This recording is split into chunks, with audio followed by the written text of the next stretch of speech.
Banyak pertanyaan terkait dengan ibu hamil dan menyusui yang tidak mampu berpuasa di bulan Ramadan.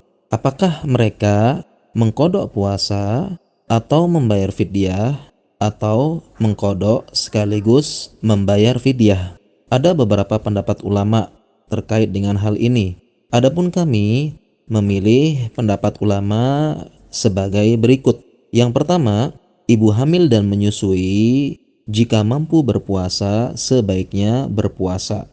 Yang kedua, jika tidak mampu berpuasa maka dia mengkodok setelah melahirkan atau setelah menyusui. Karena hukum asal seseorang yang tidak mampu berpuasa dia wajib mengkodok. Kemudian apabila tidak mampu mengkodok sama sekali dan tidak mampu maka dia hanya membayar fidyah saja.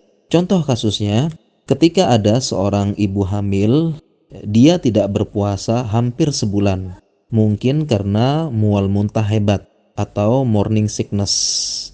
Jadi dia punya hutang puasa hampir sebulan. Maka ibu ini dia berusaha untuk mengkodoknya ya, setelah melahirkan. Tetapi bisa jadi ya, setelah itu dia menyusui bayinya, dan ketika dia mencoba menyusui dia pun merasa lemas dan tidak bisa mengurus bayinya, sehingga dia pun memiliki hutang puasa lagi.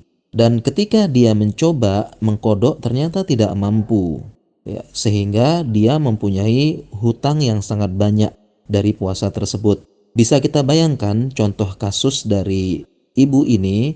Pertama, di tahun pertama dia tidak puasa sebulan karena mual muntah. Di tahun selanjutnya dia pun tidak mampu berpuasa karena menyusui. Kemudian di tahun berikutnya lagi karena menyusui 2 tahun dia pun punya hutang puasa. Belum lagi di tahun selanjutnya dia hamil lagi, sehingga bisa jadi hutang puasanya 2, 3, atau 4 bulan. Tentu ini sangat banyak dan bisa jadi dia tidak mampu membayarnya. Bahkan beberapa wanita saja yang memiliki hutang puasa beberapa hari atau beberapa pekan ini terasa berat membayarnya karena berkhidmat kepada suami mereka dan berbagai macam urusan rumah tangga.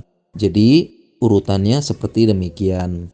Kami bacakan ya dalil bolehnya ibu hamil dan menyusui mengkodok puasa sebagaimana hadis Nabi SAW, innallaha wada'a anil musafiri nisfas sholah wasauma anil hubla wal murdi. Sesungguhnya Allah meringankan separuh solat bagi musafir dan meringankan puasa dari wanita hamil dan menyusui. Demikian juga dalil bolehnya membayar fidyah bagi ibu hamil dan menyusui setelah mencoba mengkodok dan tidak mampu. Ulama menjelaskan bolehnya fidyah berdasarkan ayat sebagai berikut, wa 'alal ladzina yutiqunahu fidyatun ta'amu miskin. Dan wajib bagi orang-orang yang berat menjalankannya tidak bisa berpuasa itu membayar fidyah, memberi makan orang miskin. Dan Al-Mawardi menukil pendapat ahli tafsir Ibnu Abbas dan Mujahid bahwa yang termasuk dalam ayat ini boleh membayar fidyah adalah ibu hamil dan menyusui. Demikian, semoga bermanfaat.